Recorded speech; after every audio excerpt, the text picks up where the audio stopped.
다 같이 성경을 들고 일어서시기 바랍니다. 봉독해 드릴 하나님의 말씀은 디모데후서 2장 15절 말씀, 한 말씀 제가 봉독해 드리겠습니다. 이것은 하나님의 말씀입니다. 너는 진리의 말씀을 옳게 분별하며 부끄러울 것이 없는 일꾼으로 인정된 자로 자신을 하나님 앞에 드리기를 힘쓰라. 아멘. 네, 자리에 앉으시기 바랍니다. 지난달 첫째 시간에는 제가 계시록 17장에 대한 부분을 이제 마지막 마무리를 했죠. 그러니까 계시록 17장은 총 3개월에 걸쳐서 했습니다. 3시간씩 해서 3개월이면은 이제 9시간에 걸쳐서 제가 요한계시록 17장에 대해서 강의를 했는데, 17장은 우리가 잘 아는 대로 음녀의 멸망과 심판, 음녀에 관한 어떤 비밀이 담겨 있는 거고, 그래서 지난주 첫째 시간에는 이제 마지막 타임으로서 음녀의 멸망과 심판에 대해서 제가 지난주에 강의를 했고요. 이제 우리가 음녀가 무엇일까?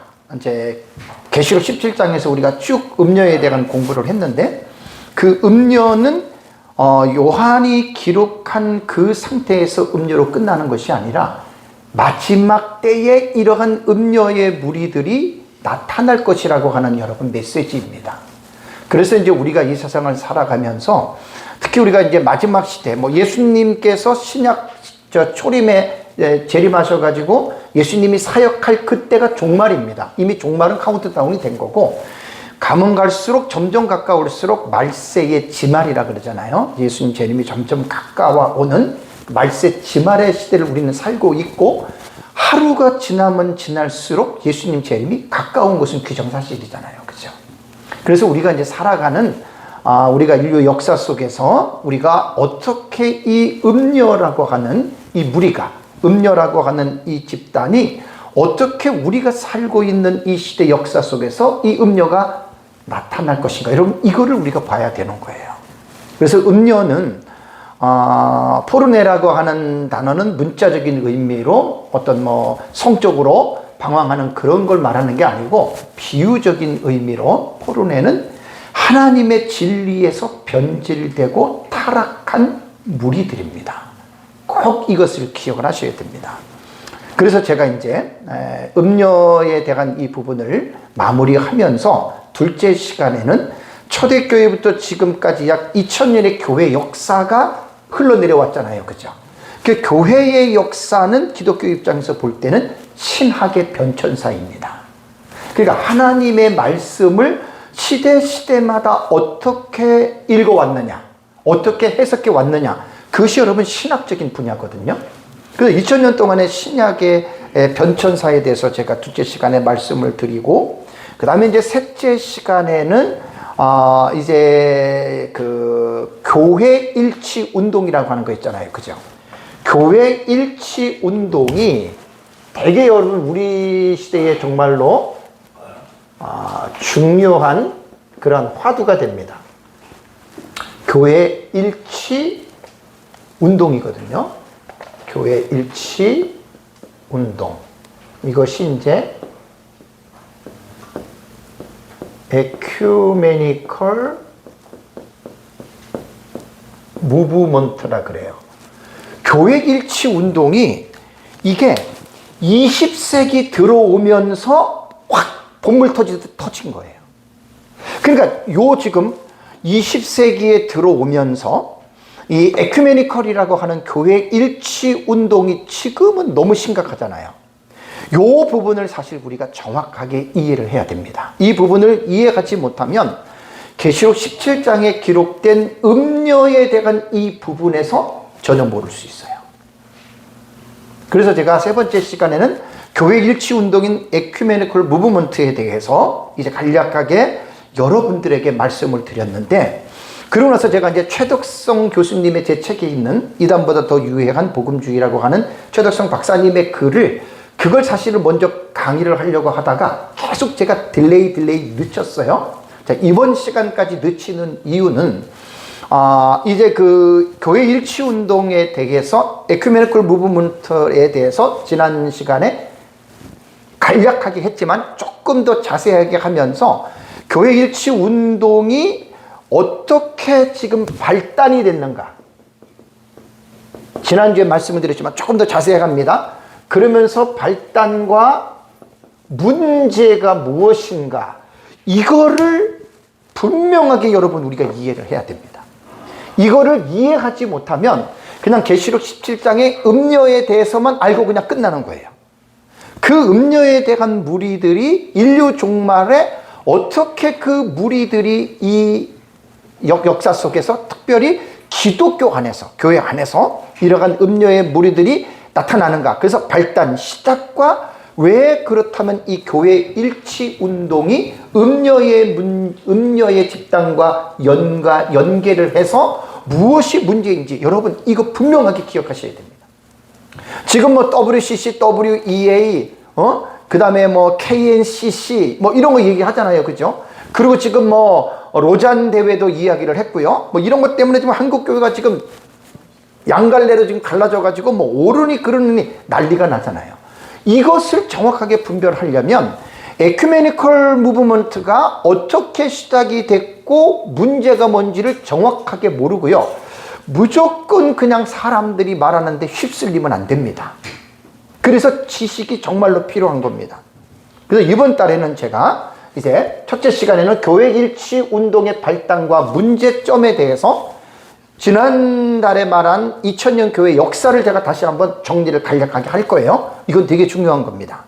그러고 나서 이제 이 부분에 대해서 요거 끝나고 다음 시간에 최덕성 박사님의 글을 제가 하는 거예요. 여러분들이 이제 딱 그 첫 분부터 제가 최덕성 박사님의 글을 했으면 여러분들 깊이 이해 못 합니다. 그래서 이번 시간까지 강의를 듣고 둘째 시간에 딱 보면은 여러분들이 최덕성 박사님이 왜 이런 글을 썼는지 이해가 그때는 되는 거예요. 그래서 첫째 시간에는 이 부분에 대해서 조금 말씀을 제가 드리겠습니다. 자, 우선 2000년 교회 역사를 통해서 하나님의 말씀이, 하나님의 진리가 어떻게 지금까지 우리에게 이것이 지금 전해져 왔는가에 대한 이해를 해야 됩니다. 그래서 우리가 이제 교회 일치 운동은 조금 뒤에도 말씀드리겠지만 20세기에 들어오면서 사실은 본격적으로 시작이 된 거예요. 그래서 역사적인 그 부분에 대해서 제가 오늘 또 정확하게 좀 지난달에 말하지 못한 부분들을 여러분들에게 제가 말씀을 드리고요. 교회 일치 운동이라고 하는 이 슬로건은 너무나 좋은 말이에요. 다 교회가 하나 되고 일치가 돼야 돼요. 근데 그것이 이들이 주장하고 있는 어떤 슬로건만큼 좋은 게 아니고 한 150년 이상 정도의 이 교회 일치 운동이 지금까지 내려오면서 개혁 신학이라고 하는 분명한 우리는 기준이 있습니다. 지난달에도 말했지만 여러분들이 신학을 말할 때에 어떤 신학의 기초에서 보느냐가 되게 중요한 거예요. 나는 어디에서 기준으로 지금 그것을 관망하느냐에 따라서 그것이 옳을 수도 있고 틀릴 수도 있어요. 자, 북한의 사회주의 정권은 북한 사람들이 보는 기준으로 볼 때 옳습니까? 틀립니까? 옳은 거죠. 근데 우리 자유민주주의 입장에서 볼 때는 틀린 거예요. 신학도 똑같습니다. 어떠한 입장에서 기준에서 내가 보느냐에 따라서 이 에큐메니컬 무브먼트가 왜 잘못됐는지를 우리는 말을 할 수가 있죠. 기준이 예를 들어서 에큐메니컬 무브먼트에 빠져 있는 그 사람들 입장으로 여러분 딱 들어가 보세요.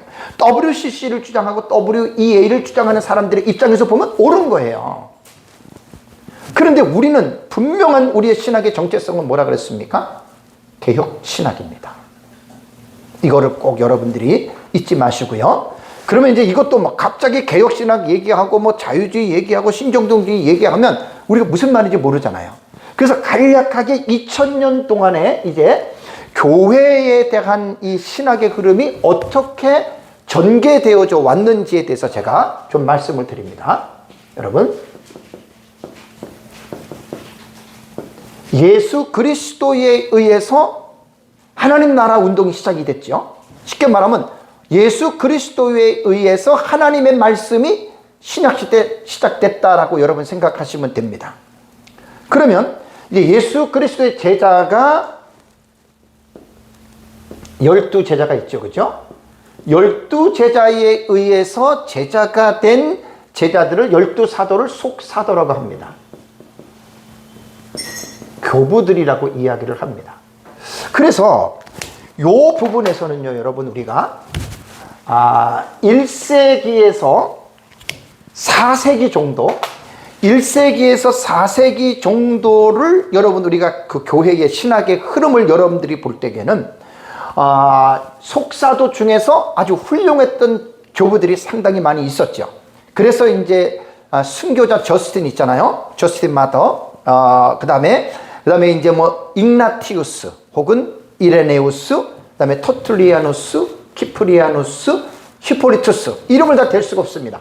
1세기에서 4세기까지는 12사도를 통해서 그들로 말미암아 지금 이 신학이 지금 전수가 되고 있어요. 그죠?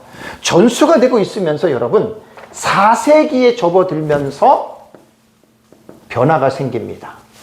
그러니까 여러분들이 이제 좌우의 대칭을 잘 보셔야 돼요.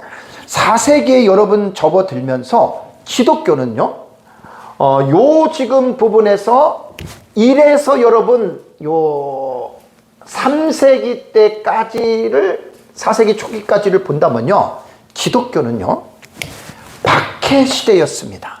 신앙의 박해를 받고 있었어요. 로마 제국에 의해서. 그죠? 로마 제국에 의해서 박해를 받기 시작했는데 4세기에 들어오면서 기독교는요 상상하지 못할 만큼의 평화 시대가 돌아야 합니다. 이 평화 시대가 어떻게 나타나냐면 여러분 313년에 콘스탄틴 대제에 의해서 밀라노 지역에서 칙령이 발표되죠. 그죠? 이 말이 뭐냐면 기독교를 공식적으로 로마가 인정합니다. 근데 기독교만 인정한 게 아니라 로마 제국이요 모든 종교들을 포용하는 자세로 여러분 이때가 바뀌기 시작된 거예요. 그래서 이제 모든 종교를 이제는 밖에 가지 않고 특별히 기독교를 우대하죠. 기독교를 우대하면서 결국 이제 기독교가 로마 제국의 발판이 되면서 로마 제국 하에서 기독교는 승승장구를 합니다. 그래서 저는 역사를 여러분들이 잘 보셔야 되는데 313년을 저는 로마 가톨릭의 시작점으로 봅니다. 저는 이거는 되게 중요합니다. 역사를 여러분 우리가 어떻게 보느냐에 따라서 이거는 상당히 우리가 중요한데 313년의 로마 가톨릭의 시작을 저는 이때부터 봐요. 왜냐하면 로마 가톨릭은 자기들의 정체성을 어디에서 찾아요? 초대 황제를 베드로에게까지 올라가잖아요. 이거 어느 도단이에요? 말도 안 되는 거예요. 근데 천주교의 신자들은 그걸 그대로 믿지요. 말이 안 됩니다. 그래서 역사를 여러분 분명하게 여러분 우리는 기억을 하셔야 됩니다. 그러고 나서 이제 여러분 더 놀라운 사실이 뭔 줄 아십니까? 391년에 데오도시우스 황제에 의해서 기독교가 어떻게 된 줄 아세요? 로마의 국교로 됩니다. 아예 로마는 이제 기독교가 우리의 국가의 종교다라고 391년에 선포를 합니다. 그리고 데오도스 황제가 395년에 죽습니다. 395년에 죽으면서 395년은요 동로마와 서로마로 분립이 됩니다. 그러니까 로마가 두 개로 갈라지는 거예요. 두 개로 갈라지면서 이제 기독교는 계속해서 어떻게 해요? 번성하기 시작하죠. 그죠? 계속 번성하기 시작하면서 기독교의 이 지금 신학을 제가 요 가운데는 아주 비교적 정통적인 올바른 기독교 신학의 역사이고 좌로나 우로나 치우치는 특히 빨간 줄에 글을 쓰는 거는 이건 위험한 거예요. 우리가 이거를 목사님들이 분별할 수가 있어야 돼요. 이거를 분별하지 못하면 큰일 납니다, 여러분. 그래서 이제 요 가운데서 어떻게 되냐면 초대교회 7 공의회 기억하셔야 됩니다. 초대교회 7 공의회가 시작이 됩니다. 7 공의회가 시작되는데 제일 첫 번째가 니케아 공의회예요. 325년 니케아 공의회를 시작하면서 두 번째는 제1차 콘스탄티노폴리스 공의회가 381년에 일어나고, 그 다음에 에페소 공의회가 431년, 칼케톤 공의회가 451년, 그 다음에 제2차 콘스탄티노폴리스 공의회가 553년, 그 다음에 2차 니케아 공의회가 787년입니다. 초대교회 7 공의회는 왜 중요하냐면 기독교의 신학이 곧 성경을 읽고 해석하는 관점에서 서로가 다르잖아요. 이때 니케아 공의회부터 여러분들이 공부를 하셨기 때문에 잘 아실 겁니다. 이때 신론에 대해서, 특히 삼위일체론, 기독론, 성령론에 대해서 엄청난 논쟁이 7 공의회를 통해서 나타나면서 잘못된 이단들이 상당히 이때 정죄를 받습니다. 이게 교리사예요, 교리사. 그래서 교회는 제가 지금 요즘에 저희 교회에서 삼위일체에 대한 설교를 한 달 동안 하거든요. 너무 내 마음이 아파요. 여러분, 교회에서 목사님들이 설교를 하는데 설교가 뭐예요? 하나님의 말씀을 전하는 거죠. 그 기독교는 누굴 믿어요? 하나님 믿죠. 자, 하나님 어떤 분이세요? 충격입니다. 저는 성경을 계속 연구를 하면서 너무너무 마음이 아픈 거예요. 하나님이 어떤 분입니까? 그 신론에 해당되는 그 신론. 저는 저희 교회에서 하나님 나라 시리즈에서 하나님의 속성에 대해서 14시간 설교를 했어요. 속성. 삼위일체 지금 들어서 8시간 넘게 했고, 앞으로도 한 8시간 더 할 거거든요. 여러분, 하나님이 어떤 분이세요? 저는 늘 설교할 때나 강의할 때 강조를 합니다. 하나님에 대한, 신앙에 대한 지식의 기초는 성경에서 찾아야 돼요. 계시 의존 사색을 통해서 성경에서 하나님이, 그 신론이라고 하는, 우리가 신학교에서 공부할 때 한 학기를 공부하잖아요. 제가 요번에 신론에 대한 설교, 하나님 나라 설교를 하면서요, 너무 마음에 제가 은혜를 받는 게 뭐냐면, 이 하나님에 대해서만도 몇 년 설교를 하셔야 됩니다, 목사님들이 몰아서 간다면. 교회를 30년 40년 다니면 뭐 합니까? 하나님이 어떠한 분인지도 제대로 모르고 다니는 사람들이 부지기수예요. 여러분, 이단과 사입에 빠지고 신천지 빠지고 왜 그런 줄 아세요? 하나님을 몰라서 그래요. 하나님을 그냥 대충 하나님만 아는 거예요. 비공의적 속성, 공의적 속성이 뭔 줄 아십니까? 왜 이런 부분들을 설교를 안 하십니까? 아니, 그런 설교를 하면 딱딱하다고요? 아니, 뭐가 딱딱해요? 그럼 설교의 기능이 뭡니까? 설교의 목적이 뭡니까? 뭐 성도들의 마음을 뜨겁게 하고 뭐 복준다, 뭐 체험한다. 그것을 위해서 설교하면 그 잘못된 설교예요. 그 타락한 설교라고요. 제가 설교 전공한 사람은 아니지만 34년 설교를 하면서 제가 한 말이 너무 많아요. 목사님들이 성경을 딱 붙잡고 설교를 딱 할 때 저는 한 편 딱 설교를 딱 들어보면 정말 성경을 중심으로 성경을 드러내는 설교들을 하셔야 되거든요. 대부분 설교들이 교인이 주인공입니다. 성도들의 마음을 흡족해 주게 하는 설교들을 목사들이 거의 다 이렇게들 하고 있어요. 그 잘못된 겁니다. 하나님의 말씀을 통해서 하나님을 드러내는 게 설교입니다. 그만큼 설교자들이 하나님의 말씀의 깊이를 못 들어간다고 저는 생각합니다. 좀 기분이 나쁘셔도 어쩔 수 없습니다. 그러니까 교리라고 하는 말은요, 성경이거든요, 교리가. 그거를 체계적으로들 이렇게 가르치셔야 돼요. 교회에서 20년, 30년 여러분 신앙생활을 해도 여러분 기독교 교리적인 차원에서 목사님들이 정말 신론, 기독론, 인재론, 교회론, 구원론, 종말론 이거 체계적으로 가르쳐 보셨냐고요. 물론 가르치신 분들이 많이 있겠죠. 그래서 이번에 제가 하나님 나라 시리즈 설교를 하면서 너무나 제 마음속에 한번 다짐을 해봐요. 정말 하나님을 제대로 가르치셔야 됩니다. 그래서 이 7 공의회는 기독교의 교리가 잘못된 교리와의 싸움을 통해서, 논쟁을 통해서 잘못된 것들을 정죄하고 올바른 하나님의 말씀에 대한 성경의 해석들을 세우는 아주 놀라운 복된 여러분 그러한 시기였습니다. 자, 그러고 나서 여러분 이제 잠깐 5세기로 돌아가면 주 476년에요.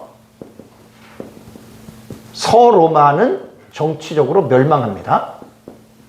서로마는 정치적으로 멸망하는데 게르만족의 오도아케르의 침략에 의해서 서로마가 멸망을 하는 거예요.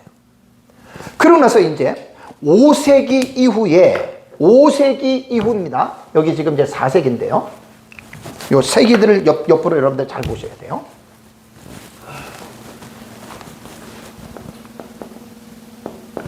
(5세기에서) 6세기 이후부터는요, 6세기 이후부터는 어떻게 되냐면 로마 카톨릭이 변질되기 시작합니다.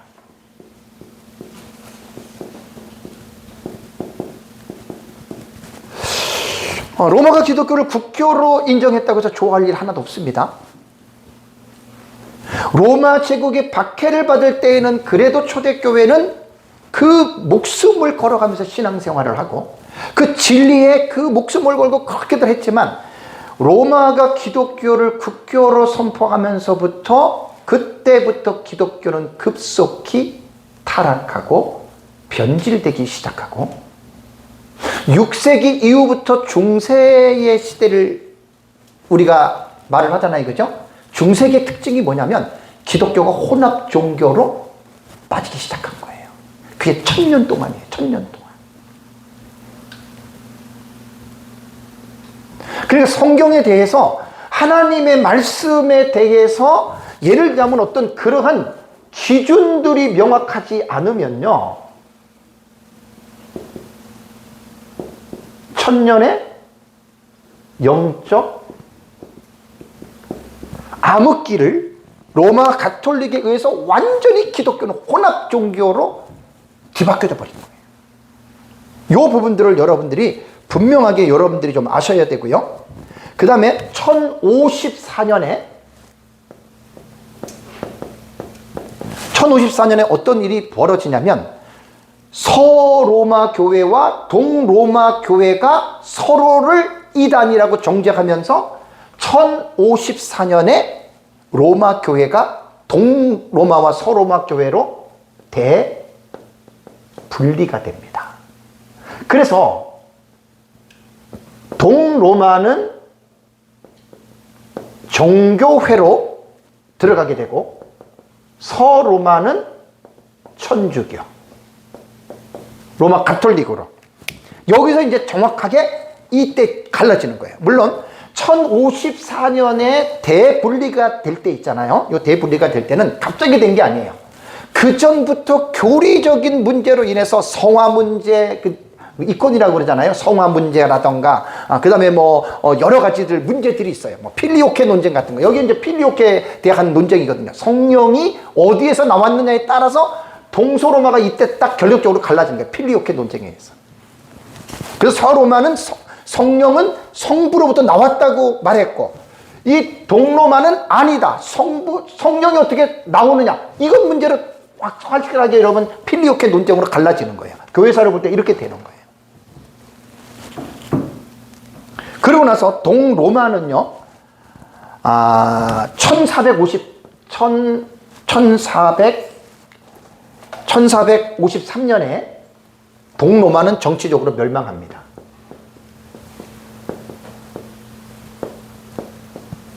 동로마가 이제 어떻게 되냐면, 오스만 제국에 의해서 동로마가 여러분 이제 멸망을 하게 되죠. 그럼 여기서 잠깐 제가 말씀을 드리는 게, 정교회도 하나가 아닙니다. 정교회가 많이 갈라졌는데, 내가 역사를 이렇게 보니까 아르메니아 정교회, 러시아 정교회, 불가리아 정교회, 우크라이나 정교회 등 정교회가 많이 갈랐는데, 왜 많이 갈라졌냐면 정치적인 문제 때문에 갈라진 거예요. 동구권에서 그 정치적인 문제로 뭐 러시아에서 막 갈라지고 막 싸우고 전쟁이 일어나면서 그게 어떻게 되냐면요. 정치적인 문제 때문에 종교도 정치에 가세를 하는 거예요. 그래서 종교회도 많이 갈라졌어요. 하나가 아니에요. 근데 서방 쪽에 있는 로마 가톨릭은 하나입니다. 이건 좀 특별한 겁니다. 그래서 우리가 정교회라고 말을 할 때는요, 그리스 정교회든 그 다음에 러시아 정교회든 아르메니아 정교회든 간에 정교회는 기독교 개혁신학이 아닙니다. 천주교와 비슷하다라고 보시면 됩니다. 그래서 제가 정교회라든가 로마 가톨릭을 중간 라인에다가 안 집어넣은 거예요. 중간 라인에다가. 그러면서 이제 어떻게 됩니까? 1517년입니다. 16세기 들어오면서 종교개혁이 일어나죠.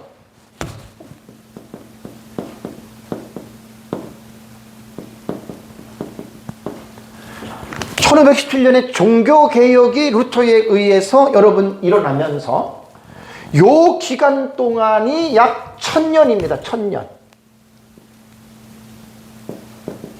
1000년의 영적인 암흑기를 벗어나서 1517년에 종교개혁이 여러분 일어나는데, 종교개혁을 여러분 분명하게 이해를 하셔야 됩니다. 로마 가톨릭 측에서의 역사는 루터가 자기네 집에서 분리됐다.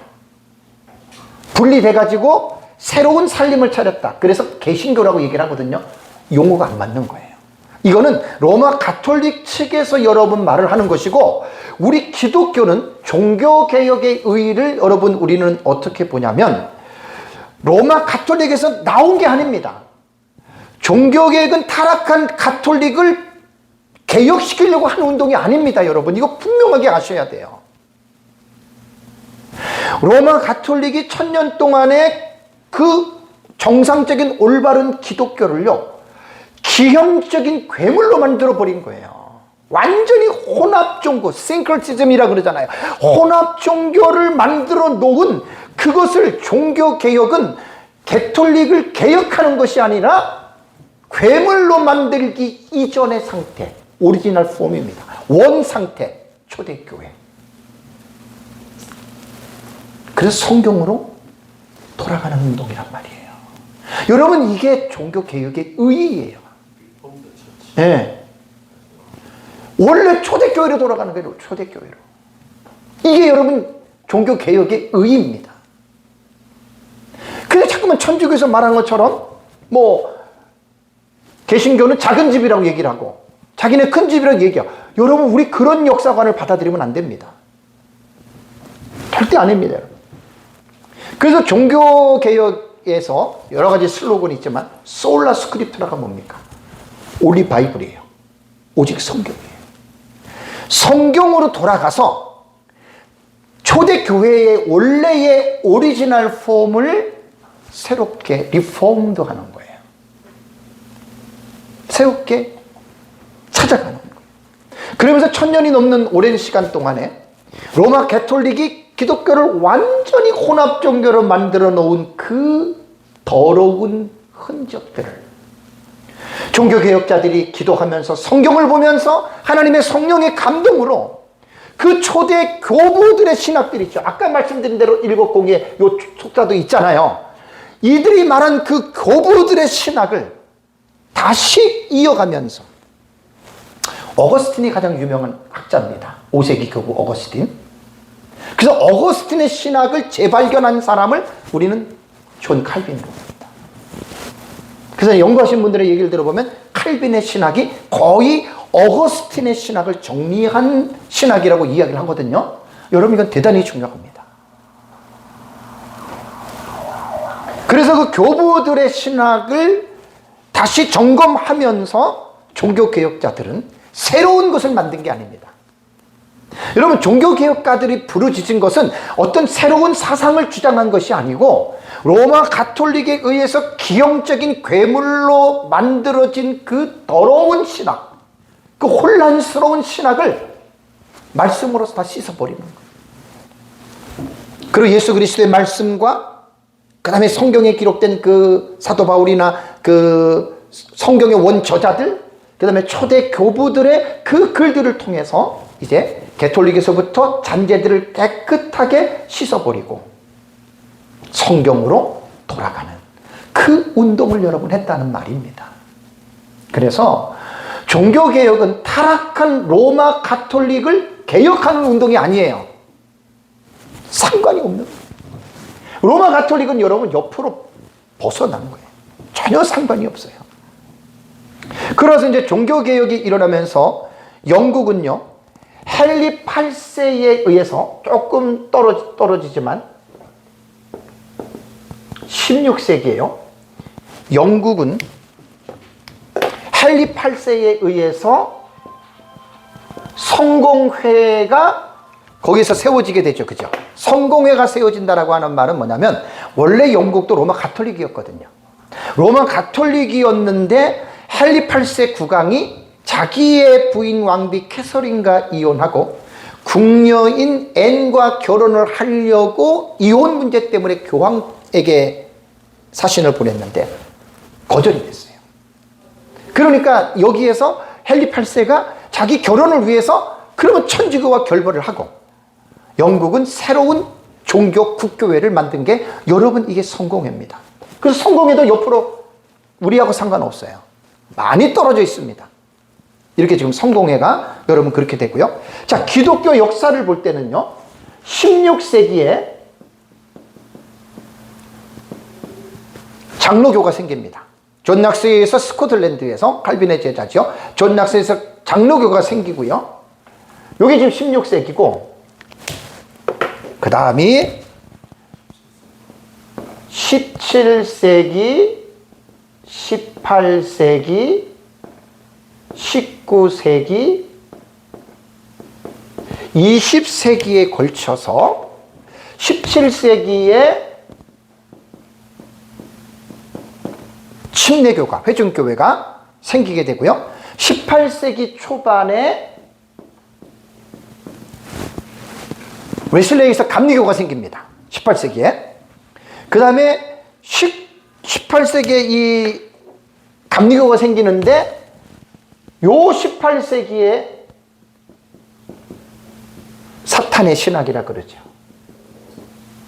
자유주의 신학이 태동이 됩니다. 18세기에. 그리고 이제 19세기에 들어오면은 조금 위험합니다. 세대주의가 태동이 되고 성결교, 구세군, 이러한 기독교 교파가 여러분 이렇게 지금 생겨나게 되는 거예요. 저는 지난번에 제가 작년에 재작년에도 그 현수막 하나 걸어놓고 제가 빨간색, 분홍색 해가지고 얘기를 했잖아요. 그죠? 그거는 아주 세밀하게 하고 저는 그렇게 안 봅니다.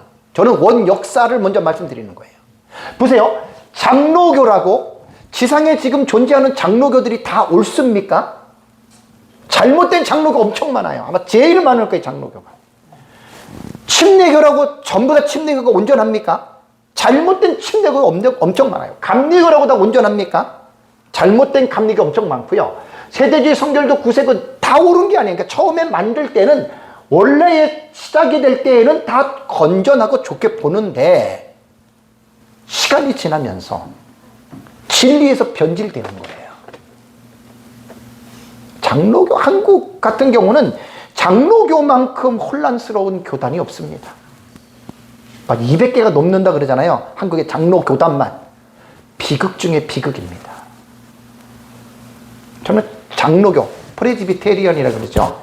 장로교에서 신앙생활했고 장로교 목사고 장로교 신학을, 칼빈 신학을 한 사람으로서 너무 부끄러워요. 너무 부끄러워요. 타교파 사람들이 볼 때는 정말 손가락질하고 아주 비난합니다. 비난 일색입니다. 장로교 하면. 여기서 이제 19세기에 뭐가 나오냐면 WEA가 이때 나와요. 세계 기독교 연맹. 요건 뒤에 제가 자세히 해서 요건 시대로 보기 때문에 그런 거예요. 그 다음에 이제 20세기 초에 오순절 교회가 생깁니다. 펜타코스트. 순복음은 여기서 시작하는 게 20세기예요. 그러고 나서 요 오순절 교회가 생기면서 뭐 다른 교단 됐는데 웬만한 교단 제가 말씀을 안 드립니다. 그러면서 이제 어떠한 일들이 벌어지냐면 요때 20세기에 들어오면서 저는 신정통주의도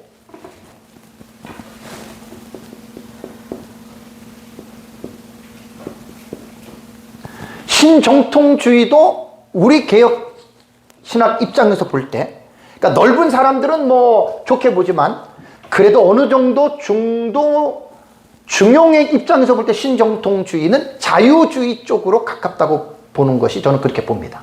그래서 신정통주의는 이 안으로 못 들어옵니다. 그 다음에 신근본주의와 신복음주의가 20세기에 신학적인 분립이 됩니다.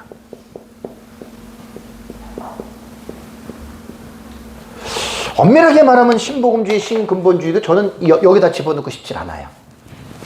그건 이제 나중에 에큐메니컬 무브먼트가 지금 여러분 지금 이게 갑자기 에큐메니컬 교회 일치 운동 뭐 더블이 잘못되고 더블이 잘못되고 이렇게 말하면 안 돼요. 역사를 알고 잘못됐다고 말을 하면 설득력이 있는데 내용도 모르고 무조건 더블이 진짜 잘못됐다, 더블이 잘못됐다, 이거는 정말 무식한 발로예요. 그렇게 하면 안 돼요. 목사님들 그렇게 하면 안 돼요.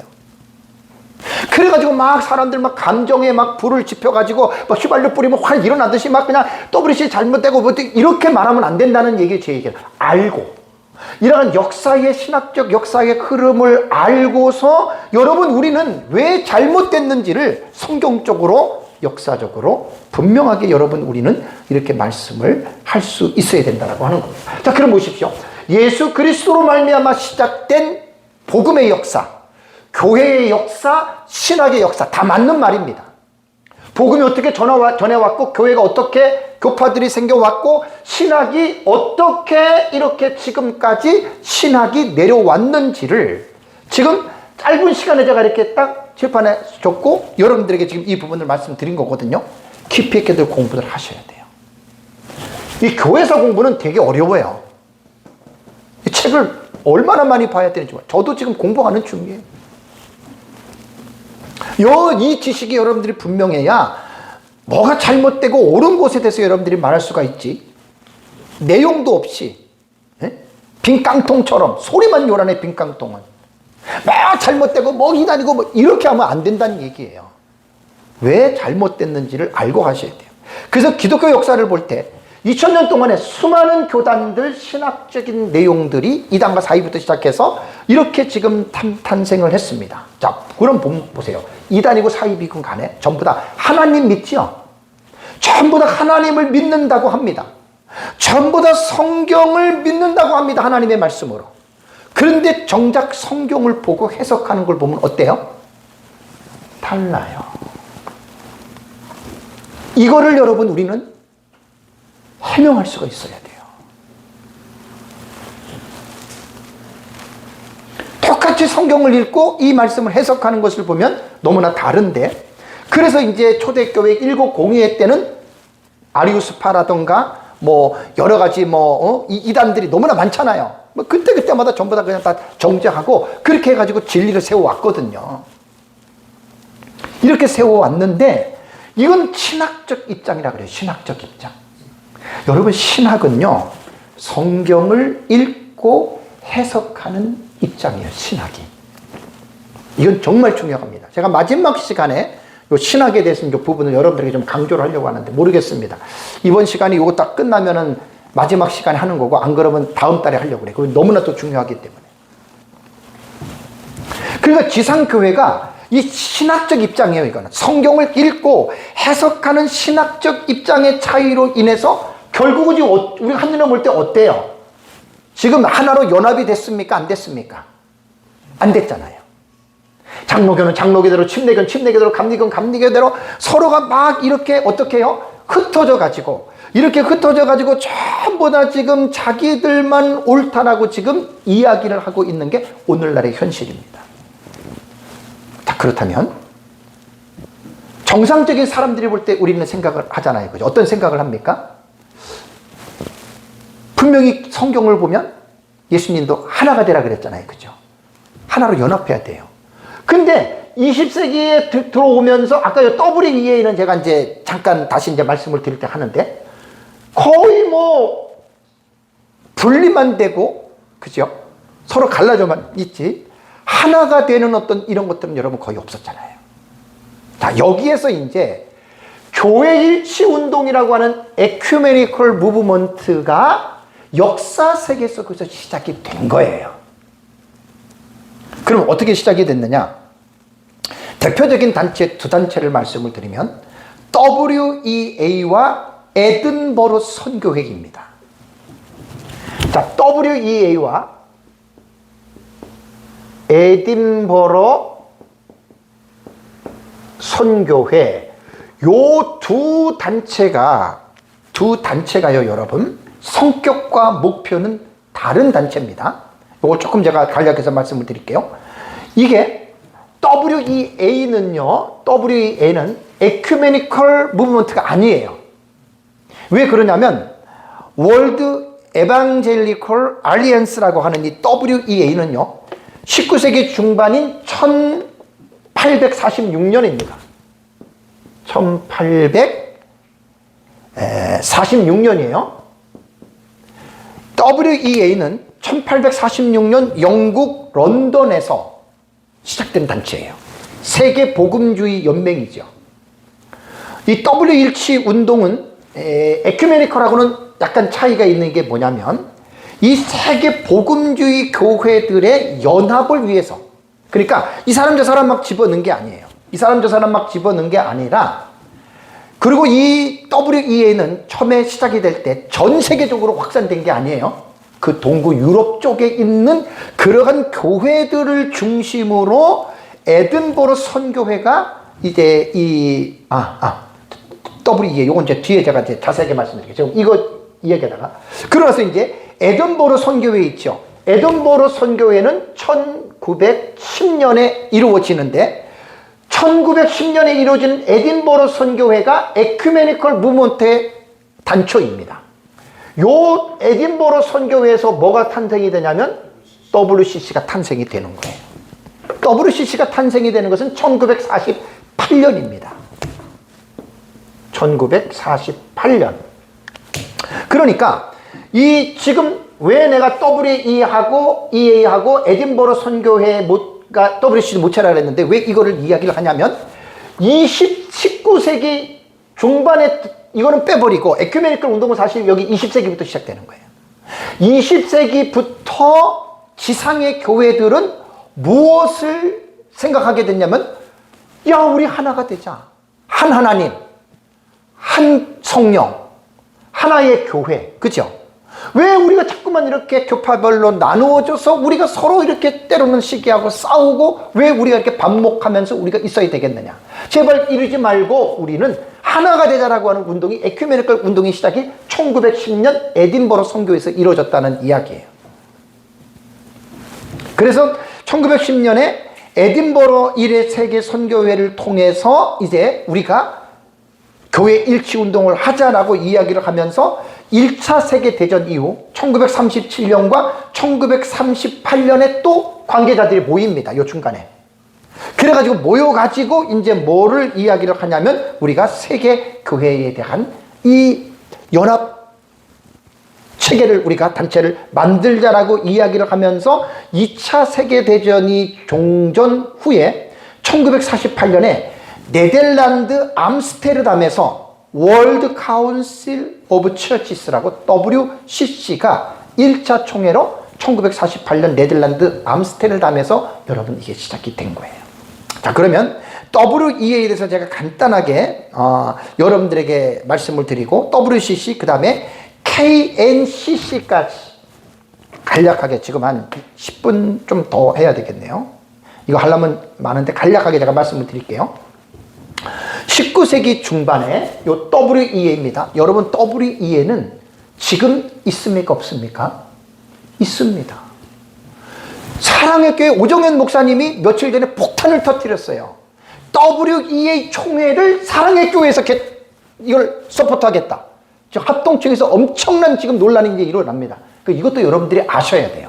자, 그래서 이 1946년에 시작된 이 WEA가요, 이거는 교회 일치 운동은 아닌데 세계 복음주의 연합회의 그 모임을 가진 거예요. 그래서 스웨덴과 네덜란드 교회의 지도자들 혹은 영국, 미국, 독일, 유럽의 복음주의 단체들, 요 사람들만 한 게 전 세계가 아니에요. 아시아는 여기 하나도 안 들어가요. 그래서 이거는 에큐메니칼이 아니고 그냥 우리가 복음을 전파하고 기독교 신앙을 보호하고 확산하면서 여기서 하나 특징이 뭐냐면 여기서 기억하셔야 돼요. 사회적 책임을 감당하자. 이거 꼭 기억하셔야 됩니다. 사회적 책임. 지금 보수주의는 옛날부터 어떤 비판을 받아왔냐면 맨날 영혼 구원, 맨날 전도 이야기를 하면서 사회적 책임을 등한시하는 게 보수주의의 가장 큰 약점인 거 아세요? 이거 보수주의자들 깨달아야 돼요. 그래서 이제 여기에서 WEA에서는 사회적 책임을 화두에 던지면서 기독교가 사회적 책임을 감당해야 된다. 예수님은 세상의 빛과 소금의 역할을 감당하라 그랬죠. 그죠? 우리 세상 속에서 여러분 우리는 분명히 기독교는 이 일을 감당해야 돼요. 그래서 WEA는 UN 및 정부 기구와 협력해서 예를 들면 세계적인 빈곤 문제, 인도적인 차원에 대해서 이 WEA가 관여를 했다. 자, 옳은지 옳지 않는지는 여기서 갈라지는 거예요. 그리고 절대로 한쪽으로 치우치면 안 돼요. 중령의 도를 잃어버리면 큰일 납니다. 이런 지식을 통해서 우리는 여러 번 해야 됩니다. 그래서 사회적 정의와 어떤 인권 옹호, 그 다음에 신학적으로 협력을 해야 된다. 이런 것들이 틀린 말은 아니에요. 지금 WCC도 그렇고 WEA도 그렇고 NCCK도 그렇고요. 그들이 주장하는 그 논리들은 절대로 틀리지 않습니다. 무조건 틀리다 그러면 여러분 그 사람 무식한 거예요. 신학적으로 협력하기 위해서 이제 나타나는 방식이 뭐냐면 협력을 하려고 하면 어떻게 해야 돼요? 나와 다른 사람도 어떻게 해야 돼요? 만나야 되잖아요. 여러분 우리가 불신자들에게 복음을 전할 때 우리가 믿는 사람들만 모이는 게 교회가 아니잖아요. 복음은 불신자들을 향하는 거잖아요. 이단들도 향하는 거잖아요. 그래서 그들에게 복음을 전해서 그들이 예수를 영접하고 교회 안으로 들어오는 게 복음 전파잖아요. 무브먼트가 이런 거란 말이에요. 신학도 다른 사람도 우리가 무시하지 말고 그들에게 올바른 신학을 전해서 그들이 어떻게 해요? 우리 정상적인 궤도 안으로 들어오도록. 이 주장은 틀린 게 아닙니다, 여러분. 이거 틀린 거 아닙니다. 여기서부터 이제 우리들이 생각이 좁다면 좀 넓혀야 되고, 너무 넓으면 좀 이렇게 좁혀야 돼요. 요 강의를 지금 들으면서 이거를 잘 생각하셔야 됩니다. 근데 이제 이 WEA가 1846년에 시작이 됐는데, 가면 갈수록 이제 전도하고 선교하고는 좋은데, 이 WEA가 점차 사회 문제와 신학적인 대화의 영역을 확장하기 시작합니다. 확장하는 거예요.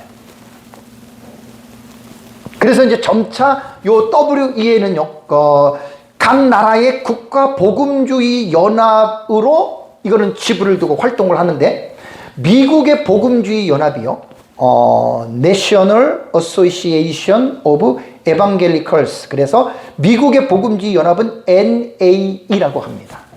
가끔 보면 여러분 우리가 헷갈릴 때가 있잖아요, 그죠? 요게 조금 더 연결하면 NAE는요 미국의 복음주의의 그 단체입니다. 이거는 WEA의 지부예요.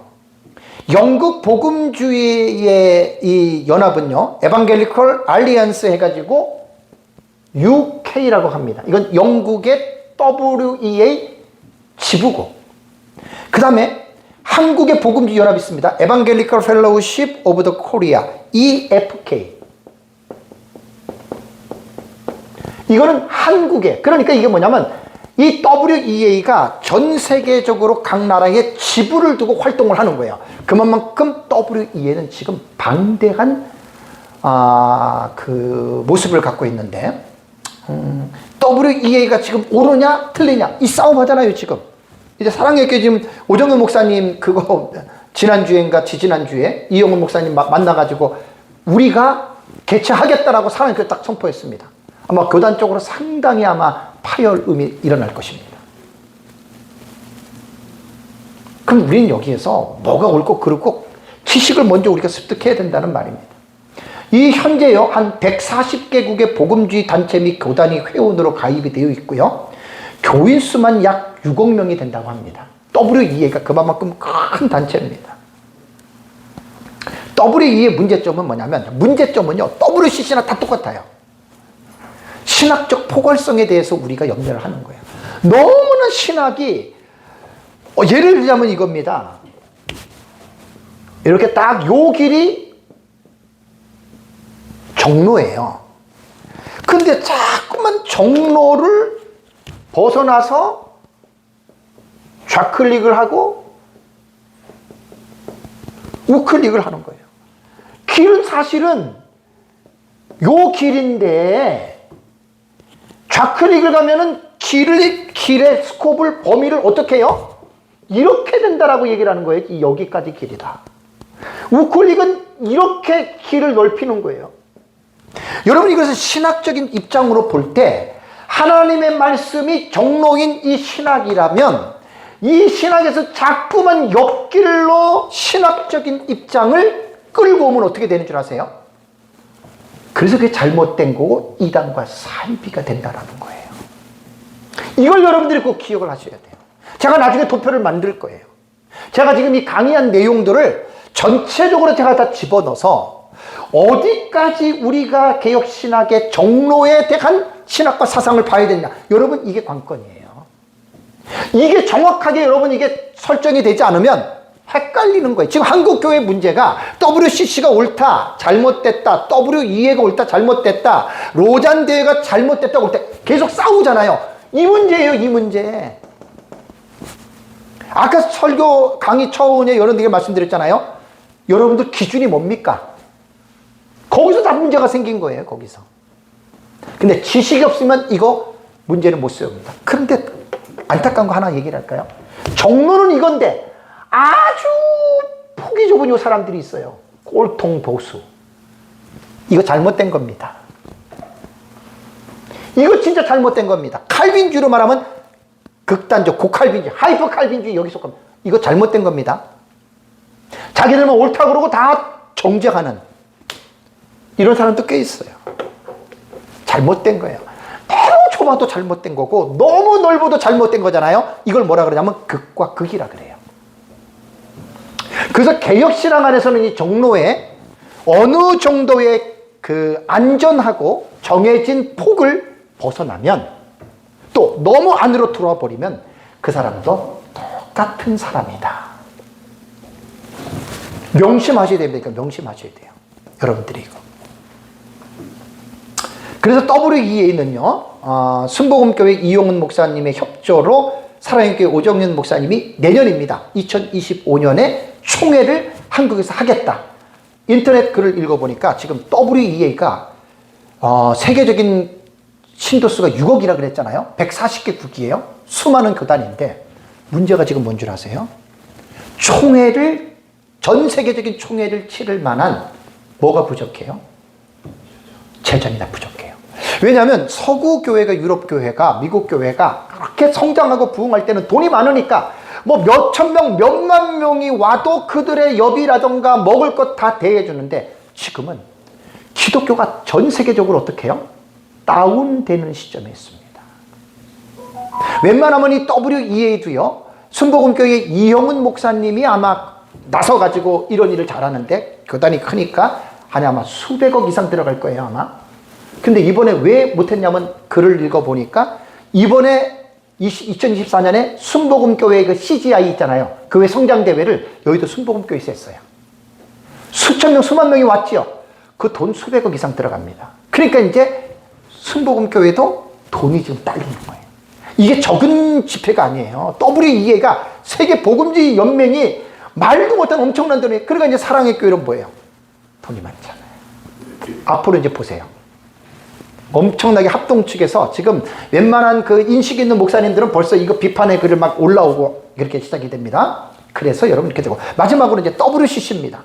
월드 카운슬 오브 처치스라고 하는 세계 교회 협의회.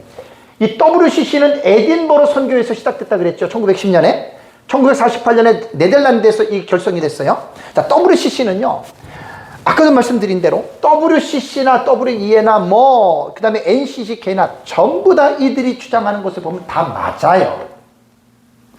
예수님의 성경을 가지고 너희가 내 안에서 하나가 되라. 하나 되는 운동이에요. 곧 에큐메니컬 무브먼트예요. 교회가 일치되자라고 하는 말이에요.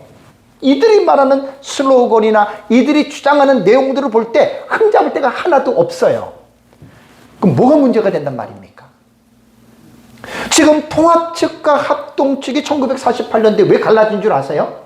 한국교회 장로교회 처음에 딱 분열이 WCC 때문에 통합 측하고 합동 측이 갈라진 거예요. 통합 측은 뭐냐? WCC 오케이.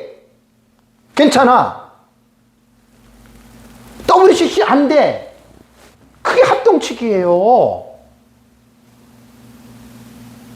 이렇게 지금 문제가 여러분 제기됐던 문제입니다.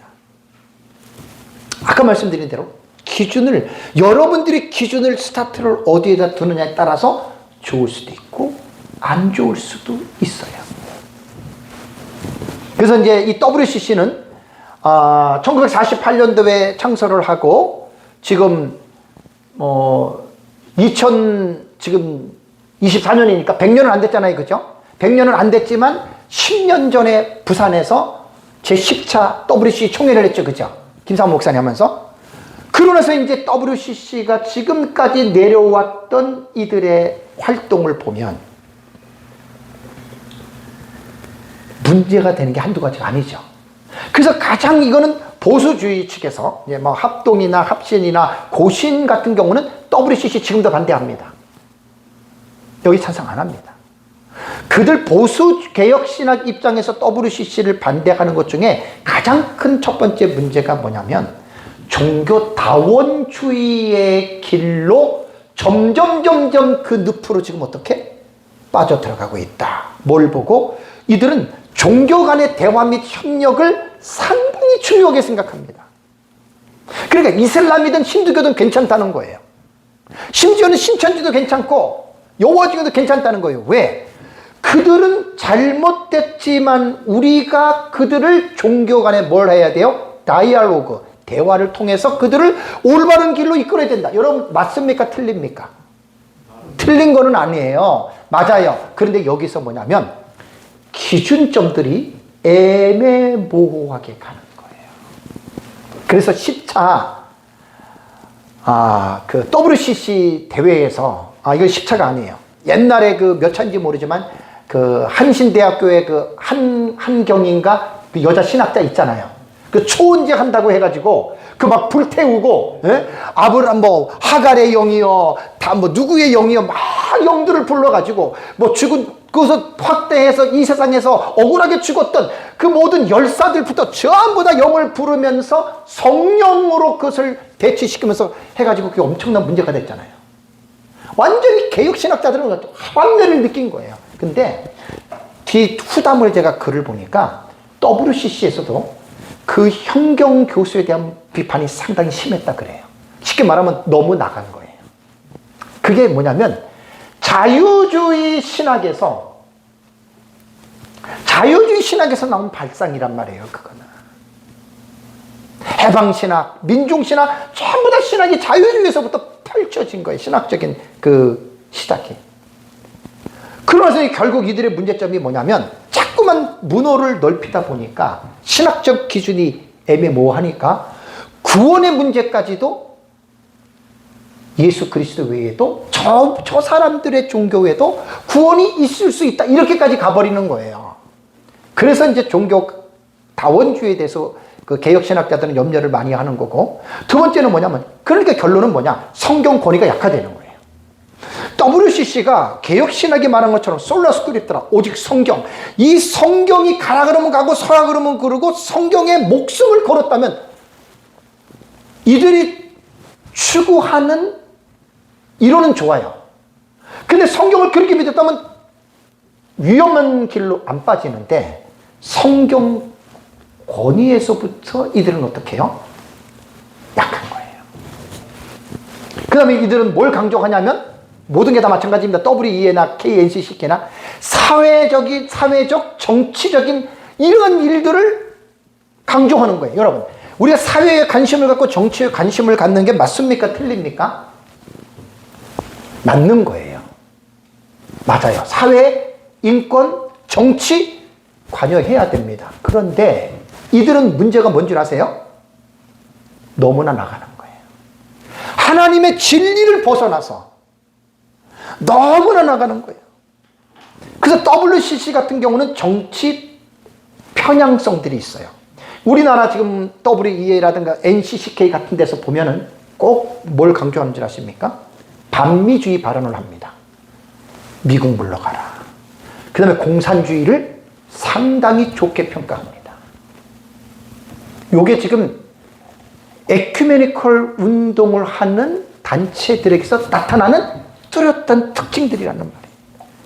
그 다음에 이제 인권을 강조하다 보니까 동성애와 젠더 이슈 있잖아요. 소수 인권을, 아니, 우리가 여러분, 특히 보수주의자들은 뭐를 회개해야 되냐면, 동성애는 죄 맞습니다. 그럼 동성애에 빠진 사람이 죄인인데 그러면 그들은 무관심의 대상인가요?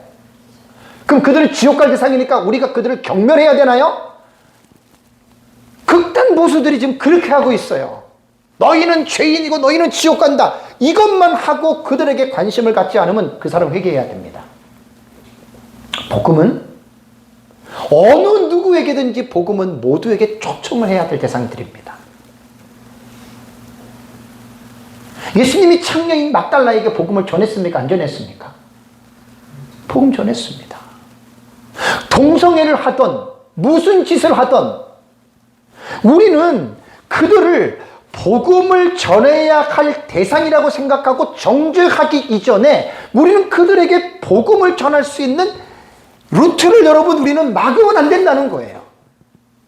그러니까 동성애는 죄인 것은 맞지만 동성애를 바라보는 그 우리의 그 시각은 복음을 전해야 될 시각으로 보고 그들에게 찾아가서 복음을 전해야지, 정죄만 하고 그들에게 잘못됐다라고 이야기하는 이 극단적인 보수주의자들은 회개해야 됩니다. 잘못된 사람들입니다. 왜냐하면 우리가 그렇게 치우칠 수가 있어요. 마지막 하나 더 할게요. KNCC. KNCC는요, NCCK라고도 이야기를 하는데, 요거는 Korean National Council of Churches예요. 한국 기독교 교회 협의회예요. 우리나라에서 만든 단체거든요. 이것을 제가 자료를 보니까요, 1924년에 이게 만들어진 거예요. 한국에서. 20세기에. 1924년에 조선예수교 연합공의회로 출발해서 1946년에 한국기독교협의회 KNCC로 재편이 됐습니다. 그래서 용어가 두 가지예요. KNCC, NCCK인데 지금은 공식적으로 요거 씁니다. NCCK로 봅니다. NCCK. 이것도 원래 이 NCCK는요, 진보적인 에큐메니컬 운동의 성향을 띱니다. 그래서 이 NCCK는요, 사실 WCC와 사촌관계라고 보시면 돼요. WCC와. 그래서 여기는 이제 통합이 항상 참석하지요. WCC도 통합이, 대한유상회 통합이 참석하고 기독교 장로회, 기독교 대한감리회, 대한성공회 등 거의 이런 교단들이 이 NCCK에 가입이 되어져 있고요. 그 외에 이제 한국의 보수적인 합신과 합동과 고신 같은 경우는 아무데도 여러분들이 참여하지 않습니다. 그래서 신약적 성향은 이 NCCK는요, WCC의 그 정신을 그대로 여러분 이것을 계승을 하기 때문에 문제가 뭐냐면, 아까 제가 말씀드린 WE의 문제점 똑같아요. NCCK도 마찬가지고 WCC도 마찬가지입니다. 정치, 사회, 뭐 이러한 인권에 대한 이러한 쪽으로 집중적으로 하다 보니까 성경에서 말하고 있는 진리를 두 번째로 넣는 거예요. 첫 번째로 안 넣고. 마지막으로 제가 이제 하나 말씀을 제가 드리겠습니다. 자, 개혁신학을 추구하는 요 정로를 걸어가고 있는, 개혁신학을 추구하고 있는 우리들 입장에서는 이 에큐메니컬 무브먼트를 하는 사람들에게서 배울 점이 있을까 없을까? 있습니다. 이거는 정말 너무 중요합니다. 한국의 지금 보수주의자들이 이거를 지금 제가 말하는 걸 잘 귀담아 들어야 됩니다. 연합에 대한 중요성을 무시하면 안 됩니다. 연합해야 됩니다. 단 최덕성 박사님의 다음 시간에 하는 것에 해답이 다 있습니다. 신학 사상이 맞는 사람들끼리는 연합해야 됩니다. 너무나 좁은 길로 가다 보면 보수주의자들도요, 연합 안 합니다. 독불장군입니다. 이거 회개해야 됩니다. 특히 개혁주의, 개혁신학을 하는 사람들 이거 회개해야 됩니다. 자기만 옳은 거야. 나만 옳은 거야. 우리만 옳은 거야. 회개해야 됩니다. 이게 오늘 한국의 문제예요. 또 두 번째는 뭐냐면 사회적 책임을 무시하지 마시기 바랍니다. 에큐메니컬 운동가들이 빈곤, 인권, 환경 문제 등 사회적 책임에 적극적으로 실천한 것을 우리가 무조건 비판하면 안 됩니다. 왜 비판합니까? 너무 나가서 문제지. 우리도 보수주의자들은 이런 것들을 본받고요. 개혁신앙도 예수님이 뭐라 그랬습니까? 이웃을 사랑하라 그랬습니까? 아니면 이웃과 담을 쌓고 살라고 했습니까? 사랑해야지요. 불신자들도 사랑해야지요. 이단들도 사랑해야지요. 사랑해야 됩니다. 도가 넘지 않는 가운데. 그 다음에 세 번째는 뭐냐면 포용성을 좀 길러야 돼요. 지난날도 말씀드렸지만 개혁신학을 하시는 분들하고 얘기해보면 너무나들 좁아요. 어떤 사람은 막 소름이 돋을 정도로 자기만 옳은 거예요. 자기만. 불쌍한 사람들입니다. 개혁신학을 하는 사람들이 많아요. 그런 사람들이. 나만 옳고 너는 틀려. 포용성이 없어요. 여러분 정말 개혁주의가 그렇게 포용성이 없는 좁은 신학인 줄 아십니까? 천만에요. 다 잘못 공부한 거예요. 개혁신학을. 청교도만 오라. 청교도만. 어디 청교도만 옳습니까? 청교도 잘못된 거 얼마나 많은 줄 아세요? 엄청나요. 그 역사를 몰라. 그게 뭐냐면 포용력이 없는 거야. 하나만 치우쳐가지고 그것만 빠지니까 똑같은 사람이란 말이에요. 그 사람도. 좀 역사를 보면. 네. 개혁신학을 추구하는, 나는 개혁신학을 추구하는 사람이에요. 조심들 하셔야 돼요. 제 개인적인 프로테지는 좀, 제 개인적이라고 말했습니다. 60, 70%는 거기다 그런 쪽에 다 치우쳐 있으니까 대화가 안 돼. 자기만 잘났어. 그 영적으로 교만해서 그래요.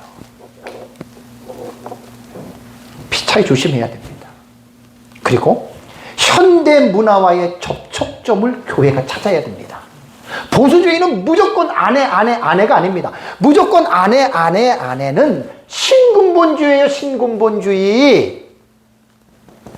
무조건 아내야. 사회, 문화, 모든 것, 이거 신근본주의고, 신복음주의는 뭐냐?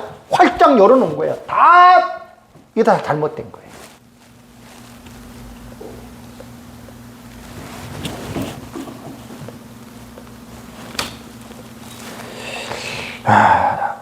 말씀을 맺겠습니다. 보수주의 신학이 개혁신학을 추구하는 입장으로서 너무나 좋습니다. 그런데 너무나 폭이 좁다라고 하는 말은 뭐냐면 내 것만 배운 거예요. 내 것만 알았어요. 제가 지금 강의하고 하는 모든 성경 강의 대부분 보면 내 것만 얘기를 하질 않잖아요. 그죠? 객관적으로 보잖아요. 그러니까 객관적인 지식이 결여되면 사람은 좁아집니다. 극단으로 갑니다.